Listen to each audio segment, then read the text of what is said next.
Halo semuanya, welcome to Bikatu. Jadi, kenalin sebelum kita memulai ke Biwan podcast keduanya, sebelumnya aku akan memperkenalkan diri aku dulu. Jadi, kenalin, nama aku Gabriela yang biasa dipanggil Ella. Aku Stefania Alvina Betwaci, boleh dipanggil Fani. Nah, kemarin kan teman-teman udah lihat nih di saat Biwan podcast yang episode pertama. Nah, sekarang kali ini di K kedua kita kedatangan orang yang beda nih, yang pastinya juga dia juga wow banget, dia juga keren banget. Boleh kok Calvin untuk diperkenalkan diri. Halo semuanya, perkenalkan nama aku Calvin Tanuwijaya. Sekarang aku lagi kuliah di semester 8 atau tahun terakhir. Mungkin itu. Oke, Wah, itu untuk introduction-nya. Sekarang Fani, kita apa sih yang mau kita lanjutin di kali ini? nah jadi aku langsung jelasin aja ya, kalau Bika 2 kali ini tuh bertema Paskah. Nah teman-teman masih penasaran nggak sih apa yang mau kita bahas nih? Jadi yuk simak terus ya.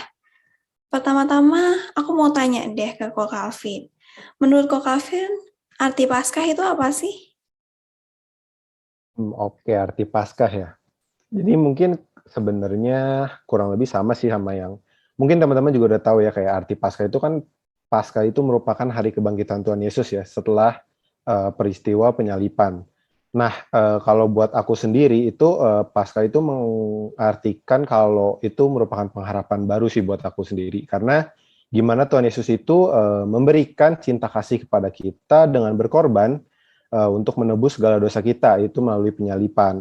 Nah, maka dari itu kayak merupakan sebuah pengharapan baru sih bagi aku, Paskah itu. Dan kita sebagai manusia juga, karena dosa kita juga udah telah ditebus, jadi kita juga bisa menjalani hidup kita yang lebih baik lagi. Dan dengan penebusan yang dilakukan oleh Yesus, kita mendapatkan jaminan hidup yang lebih kekal. Mungkin buat arti Paskah itu buat aku. Wah, keren banget. Aku jujur agak shock sih denger kayak ternyata yang dicerita, yang di Alkitab itu bisa disangkut pautin kayak segitunya ya. Aku jujur ngerasa wow banget sih pas denger jawaban kayak gitu. Oke, untuk pertanyaan yang kedua, kayak menurut Koko, buat apa sih kita itu ngerayain Paskah gitu? Oke, tujuan kita merayakan Paskah ya. Jadi tadi kan aku juga udah bilang ya kalau kita, bagi kita yang percaya itu bakal mendapatkan jaminan untuk bisa hidup yang kekal gitu ya dalam kehidupan kita. Itu merupakan sebenarnya tujuan dari kenapa kita merayakan Paskah sih. Kayak karena kita bisa mendapatkan jaminan hidup yang kekal tuh, kita harus bersyukur kalau Allah itu udah memberikan jaminan itu, yang secara tanda kutip mungkin bisa dibilang gratis ya untuk kita ya, walaupun bayarannya adalah gimana kita harus percaya kepadanya. Dan karena Yesus udah dengan rela itu menanggung kematiannya di kayu salib, segala penderitaan manusia itu udah ditanggung dengan Yesus mati di kayu salib, itu menjadi pengharapan baru bagi kita sebagai umat manusia. Dan itu adalah alasan kayak kenapa sih kita harus merayakan Paskah. Menurut aku itu sih. Siap, iya emang bener banget sih, kita emang punya pengharapan baru dari Tuhan Yesus. Jadi langsung aja deh ke pertanyaan nomor 3 deh ya. Menurut kakak, kita makin kesini makin mengabaikan arti Paskah nggak sih? Kayak jadi nggak sesuai sama firman Tuhan atau melenceng dari nilai Paskah sendiri seiring berjalannya waktu. Kalau iya kenapa dan kalau enggak kenapa nih kok? Oke, namanya dengan adanya apa ya, perkembangan zaman ya, bisa dibilang pasti setiap orang itu punya arti Paskah yang beda-beda. Dan kalau menurut aku pribadi sih, itu sebenarnya balik lagi ke diri kita masing-masing sih. Karena yang bisa memahami kamu memahami Paskah atau enggak ya, kamu percaya atau enggak gitu ya, itu cuma diri kita sendiri sih, diri kita masing-masing. Jadi kayak, karena pada dasarnya itu arti Paskah itu tidak akan pernah berubah dari dulu hingga saat ini, gimana pengorbanan Yesus di kayu salib untuk menebus kesalahan dan penderitaan umat manusia. Nah, itu tidak akan mungkin berubah. Tapi gimana kita sebagai manusia ya yang bisa memaknainya seiring dengan perkembangan waktu dan zaman. Jadi kayak dengan keadaan yang berubah-berubah, itu gimana kita sebagai manusia bisa memahami hal itu. Dan apakah moral value dari Paskah itu masih ada atau enggak, itu sebenarnya kembali lagi aku bilang kalau itu bakal balik ke diri kita masing-masing juga sih. Karena gimana kita harus refleksi diri kita kalau sebenarnya di diri kita itu kita percaya nggak ya? Dan apakah moral value Paskah itu masih ada nggak ya? Nah itu menurut aku sih cuman masing-masing pribadi kita yang bisa mengerti dan menjawab hal itu. Oke, thank you Ko buat jawabannya. Jujur, aku juga setuju dan sependapat sih sama Koko kalau misalnya emang nilai pasca yang kita dapetin ini kita harus bisa berhadapan sama perkembangan teknologi yang semakin maju juga, dan juga based on depends of myself gitu, kayak gimana kita sebagai pribadi yang mendanggapi nilai pasca tersebut. Nah, pertanyaan selanjutnya ini adalah kayak, kan tadi Koko kayak juga bilang cerita kalau pasca itu tuh emang pasti identik dengan kebangkitan Tuhan. Nah, menurut Koko sendiri, kayak maksudnya apa yang nilai-nilai yang kita bisa teladani, yang bisa kita aplikasi ini sebagai seorang remaja? Oke, nilai yang bisa kita teladani mungkin salah satu utama ya, bisa berani dan sukarela untuk berkorban sih.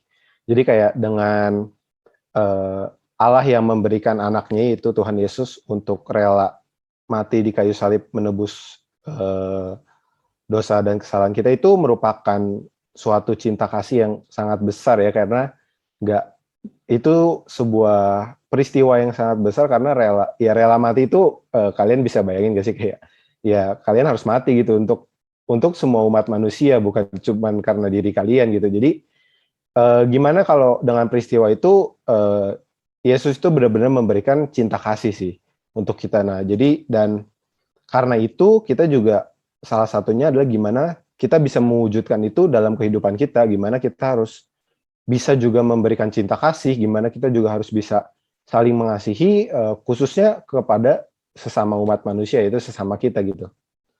Mungkin itu salah satu moral value yang cukup penting sih. Iya, bener banget yang dibilang sama Kok Calvin ini. Kita harus berani dan rela berkorban seperti untuk orang lain, seperti Tuhan Yesus yang rela berkorban bagi kita. Terus aku mau lanjut langsung ke pertanyaan kelima. Seru nih. Sekarang kita kan lagi ada di tengah situasi pandemi kan. Nah, perbedaan Paskah sebelum dan sesudah pandemi itu apa sih? Lebih suka yang mana dan kenapa tuh? Lebih suka yang mana ya? Oke, jadi kalau perbedaannya mungkin kalau aku sih dari bentuk perayaannya aja kali ya. Jadi karena kalau kita waktu pandemi ini kita nggak bisa ketemu ya, jadi semua itu serba jadi online. Nah itu yang mungkin bikin beda vibes-nya itu karena kita harus merayakan secara online sih. Karena kayak merayakan secara online dengan kita langsung ke gereja, menurut aku itu sangat berbeda sih. Dimana dari vibes-nya pun juga menurut aku secara pribadi itu udah berbeda. Tetap kalau aku pribadi lebih berasa dan lebih memaknai kalau kita bisa merayakan Paskah itu langsung dari gereja sih. Jadi kayak lebih berasa aja sih vibes-nya, gimana kita bisa rame-rame gitu ya, merayakan gak cuma di rumah, cuma ngelihat layar secara online. Tapi dengan online ini sebenarnya itu kita bisa benar-benar ngelakuin banyak hal sih, dan banyak hal-hal baru yang bisa kita explore dan bisa kita improve buat merayakan Paskah itu sendiri sih. Jadi kayak apalagi kita anak punya pikiran-pikiran kreatif, jadi kayak dengan adanya online ini benar-benar bisa tersalurkan dengan baik sih untuk merayakan Paskah secara berbeda. Menurut aku itu. Oke, ternyata jawabannya benar-benar di luar ekspektasiku. Aku kira kayak mungkin Koko bakal ngejawab apa yang berdasarkan opini Koko, tapi ternyata kayak menjawab hal-hal yang positif yang benar-benar dialami pada saat sebelum pandemi, di mana kalau misalnya kita pas sebelum pandemi kita masih bisa ketemu sama teman-teman, dan kita juga ngerayain Paskahnya itu juga ngerasa kayak bareng-bareng aja gitu. Jadi kayak vibes-nya mungkin bakal berasa lebih oke gitu atau sebagainya. Tapi kalau misalnya tadi yang Koko sampein, emang sih kayak pas pandemi kita kayak nggak bisa ketemu satu sama lain, dan kita cuman kayak sendiri di rumah, vibes-nya nggak terlalu berasa. Tapi aku ngerasa seneng karena kayak aku kayak Koko kayak bisa nge-highlight kayak positifnya, tapi kalau misalnya pas pandemi itu adalah kita bisa merayakan berdasarkan ide dan kreativitas kita. Jadi kayak ternyata kedua jawaban ini kayak intinya tetap tidak menghilangkan esensial dan moral value dari pasca itu sendiri apa. Oke, sekarang di sini aku mau nanya juga, kayak menurut Koko kayak apa yang bisa kita lakuin sebagai seorang remaja untuk mewujudkan pasca di dalam kehidupan sehari-hari. Jadi ini kehidupan sehari-hari dalam arti mau ketika kita kondisinya online, gak ketemu sama orang, maupun misalnya pas offline ada kebersamaan gitu sama orang-orang di sekitar kita. Oke, sama yang kayak udah aku bilang sebelumnya sih, kalau dengan kebangkitan Tuhan Yesus itu menunjukkan kalau Tuhan Yesus itu udah menebus kesalahan kita dan memberikan kita anugerah dan harapan baru untuk kehidupan kita selanjutnya.